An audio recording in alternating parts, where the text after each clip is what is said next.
Mateus 26, de 26 a 30. Mateus 26, de 26 a 30. E assim lemos na Sagrada Escritura.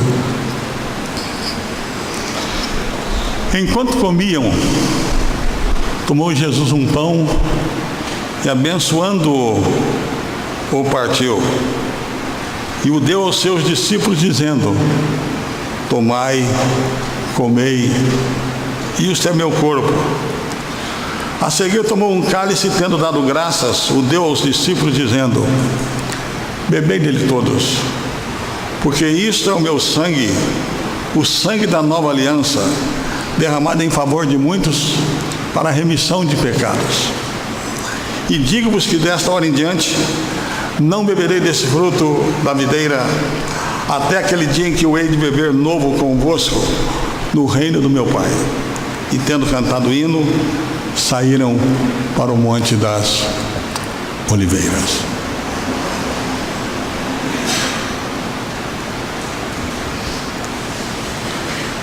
A reforma protestante, meus irmãos, na sua ânsia correta de corrigir a igreja, às vezes exagerou.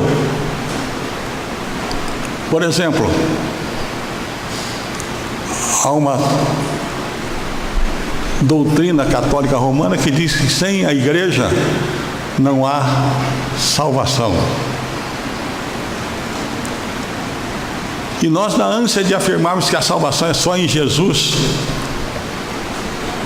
nos esquecemos de uma coisa que Calvino disse com muita propriedade lá atrás, que a igreja é a mãe dos fiéis. A mãe dos fiéis. Mas nós achamos que podemos ser crentes sozinhos, que basta ver o reverendo Hernandes no sábado pela TV, fazer o culto doméstico, e eu não preciso vir à igreja. Se você não tiver relacionamento com outros irmãos, você não consegue cumprir 30 mandamentos da Escritura. Amai-vos uns aos outros, perdoai-vos uns aos outros, não deixeis de vos congregar, e etc. Mas o que a gente quer da igreja hoje é impressionante e triste.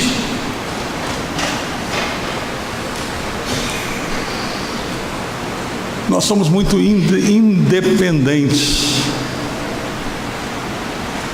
Queremos viver a nossa vida. E quanto menos nós formos atrapalhados, melhor. Quando a gente fala em fazer alguma coisa juntos, muitas vezes eu e você preferimos ficar em casa dormindo. Mas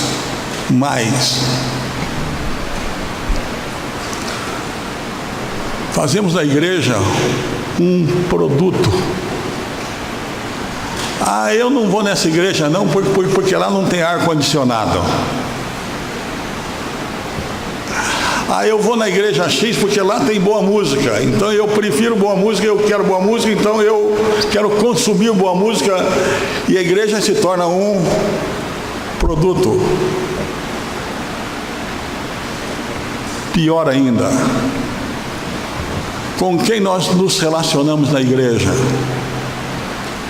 Vamos ser francos. Será que não existe network na igreja? Relacionar-se com quem pode me interessar, com quem pode me ser útil, relacionar-me com iguais a mim ou superiores a mim, para que numa hora de necessidade eu possa usufruir benefícios. E os mais simples, e os mais pobres, e os mais escondidos ficam isolados. Esse texto vai confrontar isso de maneira muito séria. Muito séria. Cristo está nos seus últimos dias de vida, reúne os discípulos para a ceia da Páscoa, e no meio da ceia separa a parte do pão e do vinho, dizendo: isto é o meu corpo, isto é o meu sangue, sangue da nova aliança para a remissão de pecados. E eu não vou beber desse cálice de novo, até que eu beba novo convosco nos céus. Eu podia olhar esse texto do ponto de vista de Cristo, mas eu quero olhá-lo de outro ponto de vista. Eu quero olhá-lo do nosso ponto de vista. E eu aprendo 3 coisas aqui. Que irmãos compartilham da herança, aliança e esperança. Que irmãos compartilham da herança, da aliança e da esperança. Irmãos compartilham da herança. Cristo disse que o pacto dele, a nova aliança, tinha um objetivo: a remissão dos pecados. Eu escrevi a minha monografia da minha formatura, que eu apresentei ao presbitério para ser ordenado pastor, e eu falei do pecado original, e o meu assunto foi a herança maldita. Quando a gente olha para o próprio texto, a gente fica impressionado. Um pouquinho depois nós temos Judas traindo a Jesus. Um pouquinho depois, a gente não leva isso em conta muitas vezes, está escrito assim: tudo isso, porém, aconteceu para que se cumprisse as escrituras dos profetas. Então os discípulos todos, deixando-o, fugiram. Não é só Judas que o trai, não. São todos os discípulos que o abandonam. E não são simplesmente eles, mas Pedro, um pouco depois, vai negá-lo com palavrões, com impropérios. Mas os judeus achavam que não tinham pecado. E deles Paulo diz: por quê? Falando aos judeus contemporâneos dele: somos melhores do que eles? De maneira nenhuma, pois já demonstramos que tanto judeus como gregos, todos estão debaixo do pecado. O ladrão da cruz reconheceu isso muito bem. Você não teme a Deus estando sob igual condenação? Nós, na verdade, sofremos justamente pagando todos os nossos pecados. E o texto de Romanos diz uma coisa claríssima: não há um justo sequer. Meus irmãos, a começar do púlpito desta igreja, nós somos todos pecadores. Nenhum de nós é perfeito. Nenhum de nós é o ideal. Nenhum de nós é tudo que devia ser e que precisava ser e para o que foi criado. Nós somos pecadores. E diante da ceia do Senhor, nós temos que nos lembrar que irmãos compartilham de uma herança, o pecado. Mas irmãos também compartilham de uma aliança. Cristo diz assim,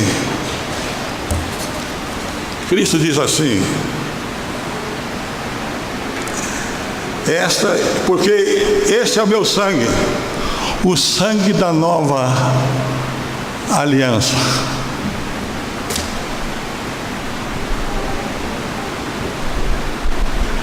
Você já parou para pensar nisso?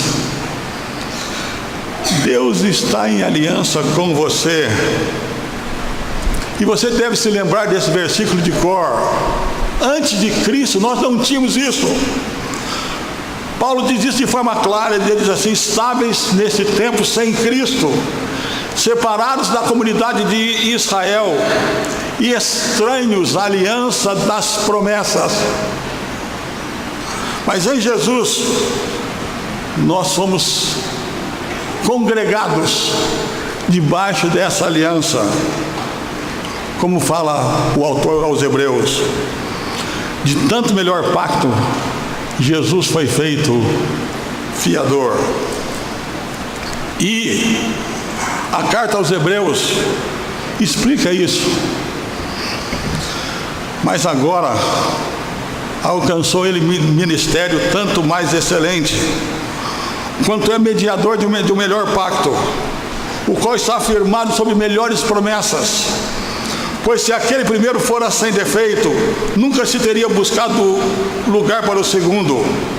Porque repreendendo diz, lá no profeta Jeremias, porque repreendendo diz: eis que virão dias, diz o Senhor, em que estabelecerei com a casa de Israel e com a casa de Judá um novo pacto, não segundo o pacto que fiz com seus pais no dia em que os tomei pela mão para os tirar da terra do Egito, pois não permaneceram naquele meu pacto, e eu para eles não atentei, diz o Senhor. Ora, este é o pacto que farei com a casa de Israel depois daqueles dias, diz o Senhor. Porei a minha lei no seu entendimento, e em seu coração as escreverei. Eu serei o seu Deus, e eles serão o meu povo.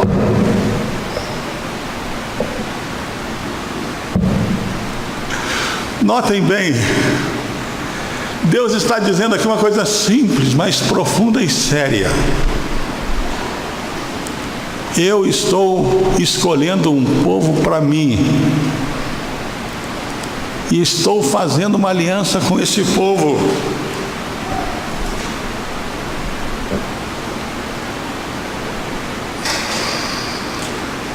É o que o texto de Efésios mais uma vez diz. Naquele tempo, estáveis sem Cristo, separados da comunidade de Israel e estranhos aos pactos da promessa, não tendo esperança e sem Deus no mundo. Você já pensou Deus dizendo para mim e para você: você faz parte do meu povo e eu sou o seu Deus? Por que novo? Por que nova aliança?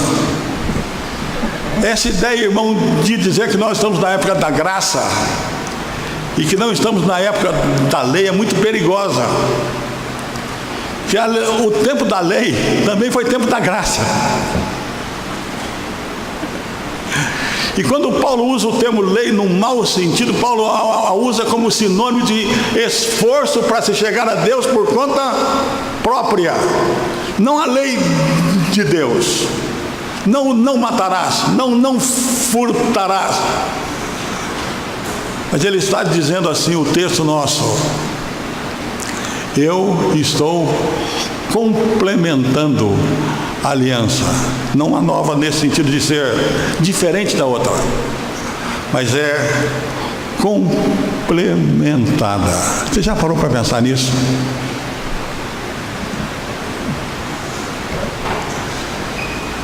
Nós somos pecadores escolhidos por Deus para servi-lo. Nós somos pecadores redimidos no sangue de Jesus para a glória de Deus. Mas nós somos irmãos que compartilham a mesma herança, a mesma aliança e a mesma esperança.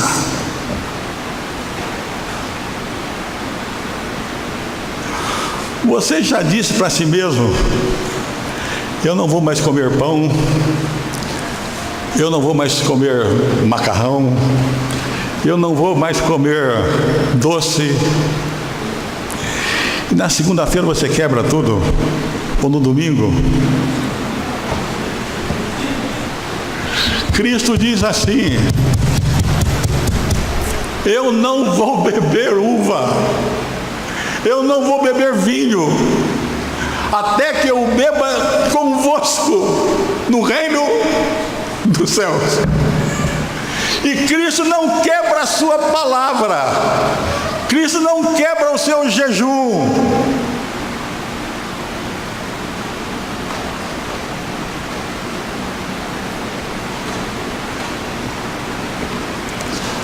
Escute,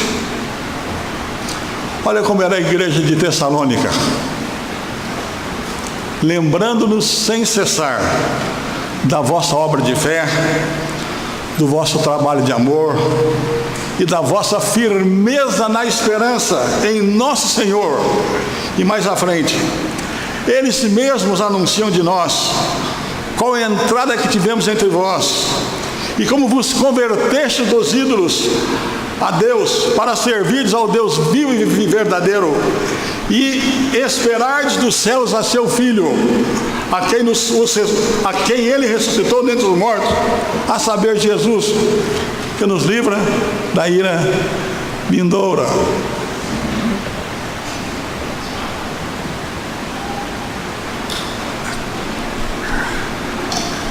A igreja de Tessalônica tinha uma esperança imensa: a volta do Senhor Jesus. E tem mais. Paulo diz àquela igreja: não queremos, porém, irmãos, que sejais ignorantes acerca dos que já dormem, para que não vos entristeçais como os demais, que não têm esperança. Porque se cremos que Jesus morreu e ressurgiu, assim também aos que dormem, Deus, mediante Jesus, os tornará a trazer juntamente com Ele. Dizemos, pois, isso pela palavra do Senhor, que nós, os que ficarmos vivos para a vinda do Senhor, de modo algum precederemos os que dormem. Esperança do céu.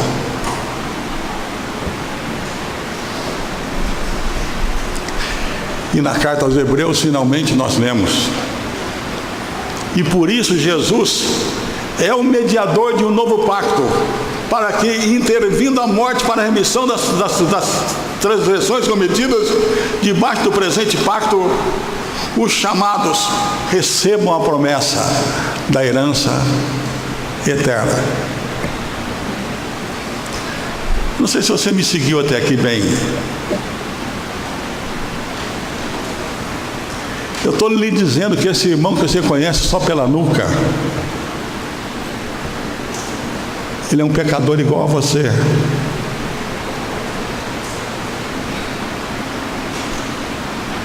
Ele já falhou com você?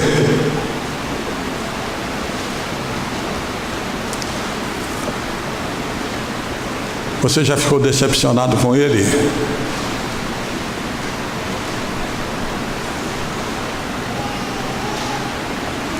Ontem eu chorei abraçado numa pessoa que me disse que ficou anos triste comigo.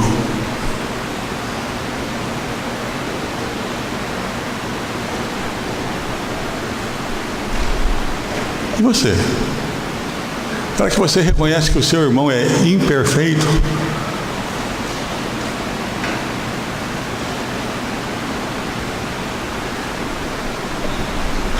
Será que você sabe que você é salvo pelo sangue de Jesus e está numa nova aliança com Deus por causa do que Jesus fez?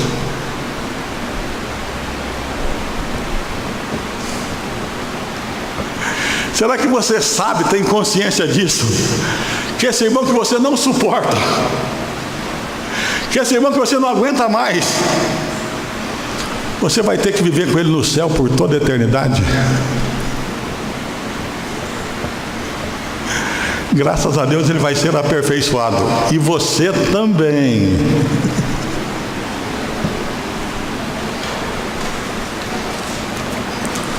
Por favor, escute com atenção. Esse homem era um dos líderes da igreja da Alemanha. Estava fora da Alemanha e resolveu voltar para a Alemanha. Ele disse: eu não posso deixar os meus irmãos sofrerem com Hitler sozinhos. E voltou.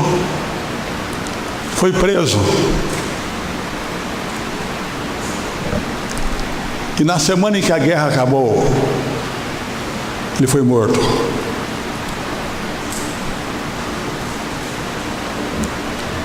Prazerosamente, planejadamente, vingativamente. Enquanto preso, ele sentiu falta dos irmãos.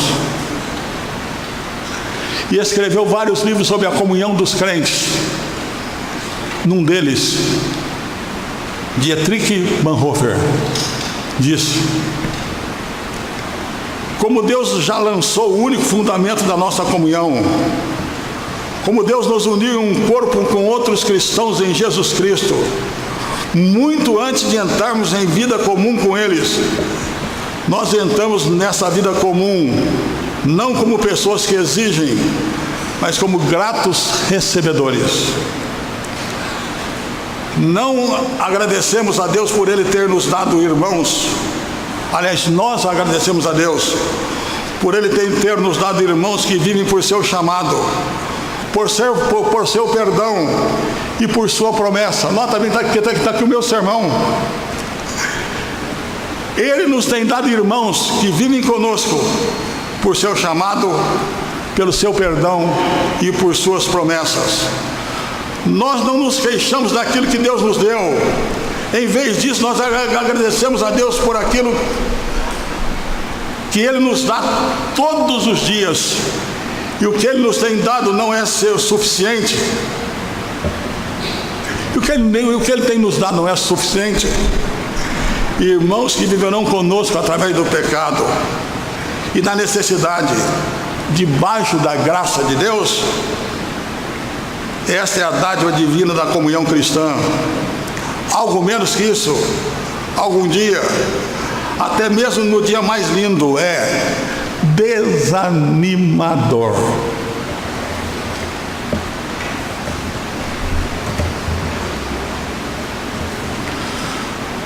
Você que está na igreja todo domingo, às vezes se esquece disso.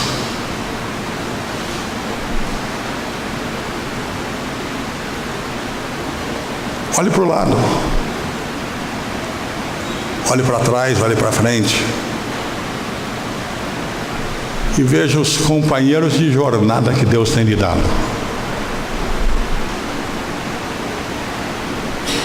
Pecadores como você, escolhidos por Deus em pacto com Ele, caminhando para o céu. Que Deus nos abençoe. Amém.